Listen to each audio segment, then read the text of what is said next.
Tapi sekecil apapun Partai Buruh komit, konsisten, kami mendengar aspirasi rakyat Jakarta yang menginginkan Pak Anies Baswedan maju dalam pilkada.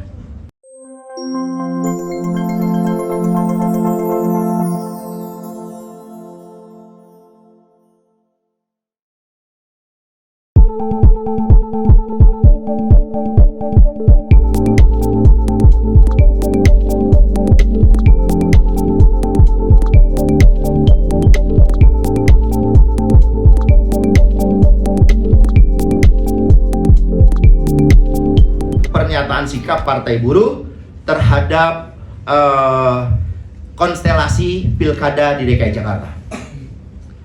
Sebagaimana kawan-kawan ketahui, sejak awal 1 menit setelah putusan MK dibacakan, sidang masih berlangsung, Partai Buruh sudah langsung membangun komunikasi dengan Pak Anies Baswedan yang sebelumnya sama sekali nggak pernah kami bangun.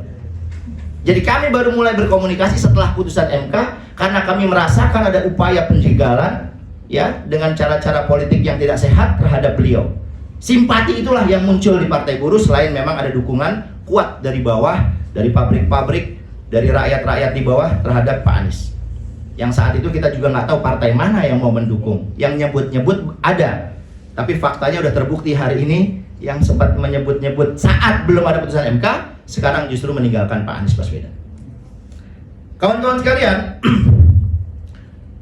pada hari pertama pendaftaran, kami masih terus melakukan komunikasi-komunikasi dengan partai-partai lain untuk mengupayakan agar Pak Anies tetap bisa melaju, diusung dengan memenuhi syarat partai politik.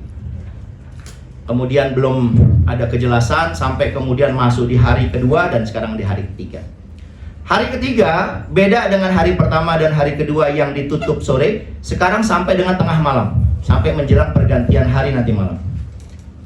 Oleh sebab itu, sampai detik ini Partai Buruh akan tetap konsisten mendorong Pak Anies Baswedan. Saya tidak bisa menyebut mengusung karena kan nggak cukup Partai Buruh.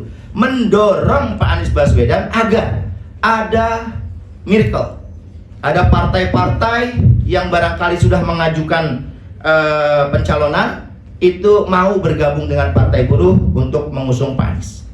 Orang bilang tidak ada peluang. Ada, walaupun harus saya akui kecil. Tetapi sekecil apapun peluang itu, Partai Buruh akan terus berjuang untuk Pak Anies Baswedan karena itulah sejatinya yang dikehendaki rakyat Jakarta. Kami menyerap aspirasi rakyat Jakarta. Kami tidak ingin membuat kecewa rakyat yang selama ini sudah menunggu Pak Anies untuk bisa diusung dibawa ke KPU DKI Jakarta. Maka Partai Buruh menyatakan siap, menyatakan sikap seia sekata dengan suara-suara yang kita dengar di mana-mana menghendaki Pak Anies Baswedan tetap diusung menjadi calon gubernur DKJ sekarang namanya, daerah khusus Jakarta. DKJ Dewan Kesenian Jakarta tuh. Oke, DKI Jakarta aja lah ya. Itu kira-kira kita akan terus sampai dengan titik terakhir. Muncul pertanyaan, partai yang tersisa ya, yang belum menyatakan sikap itu kan tinggal Buruh, siapa lagi, Umat, Hanura. PKN sudah ya kemarin ya, masuk ke KIP. Tinggal 3. Penuh nggak syaratnya? Nggak cukup. Lalu apa yang ditunggu? Bisa saja, karena sebetulnya peraturan perundang-undangan memungkinkan itu. Saya mendengar tadi malam atau tadi pagi ada ahli-ahli pemilu, ya saya juga ahli juga. Saya sering juga jadi MK, udah berapa 20 tahun saya di MK jadi ahli dan sebagainya. Saya juga punya parameter.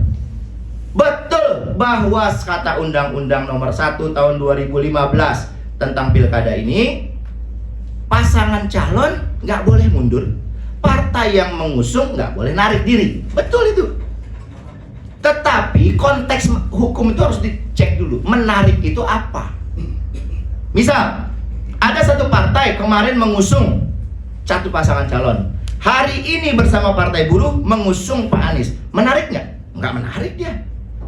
Mana ada menarik?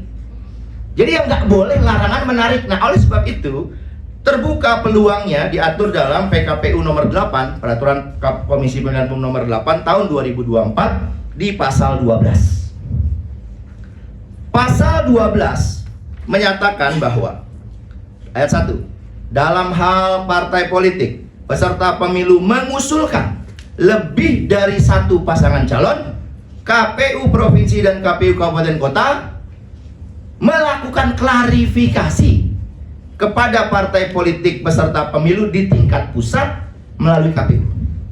Kalau memang betul-betul nggak bisa, kenapa dibuka ruang klarifikasi? Apabila dua, bagaimana solusinya? Diatur. Jadi saya menghormati pendapat yang mengatakan tidak boleh, tapi dibunyi PKPU. Saudara, PKPU ini sebetulnya lahir antara lain setelah revisi-revisi setelah lahirnya Undang-Undang Pilkada 2015. Saya beri contoh. 2018 PDI Perjuangan mengusulkan Abdul Ghani Kasuba sebagai calon gubernur Maluku Utara ketika semua partai sudah mengusung 3 pasangan calon yang lain. Muncul yang keempat, salah satunya adiknya itu, Muhammad Kasuba. Muhammad Kasuba, ada wali kota Ternate, ada mana lagi lah itu. Tinggal PDIP yang waktu itu syaratnya nggak bisa, kursi nggak bisa, suara nggak bisa. 2018. Di hari terakhir PKPI kemudian udah daftarkan wali kota Ternate. Dia daftarkan lagi Abdul Ghani Kasuba. Apakah gol? Ya gol lah Abdul Ghani Kasuba jadi 5 tahun jadi gubernur. Sampai kemudian terakhir nasibnya di tangkap KPK atau siapa kemarin tuh? KPK ya? Bisa. Karena ada ketentuan klarifikasi. Maka KPU di Maluku Utara meminta kepada partai di tingkat pusatnya. Partai, ini ada 2 dukungan kamu nih. Kamu yang mana? Kata PKPI, ini saya sama Abdul Ghani Kasuba sama PDIP. Gol, lolos. Oleh sebab itu, dengan presiden yang pernah terjadi, saya peneliti pemilu, saya agak ngerti soalnya, dan saya juga sempat jadi sekjen PKPI walaupun belakangan. Jadi aturan pasal 12 PKPU ini masih membuka ruang. Sekali lagi saya sadar kalau ada orang bilang peluangnya kecil, ya oke kecil. Tapi sekecil apapun Partai Buruh komit, konsisten. Kami mendengar aspirasi rakyat Jakarta yang menginginkan Pak Anies Baswedan maju dalam pilkada.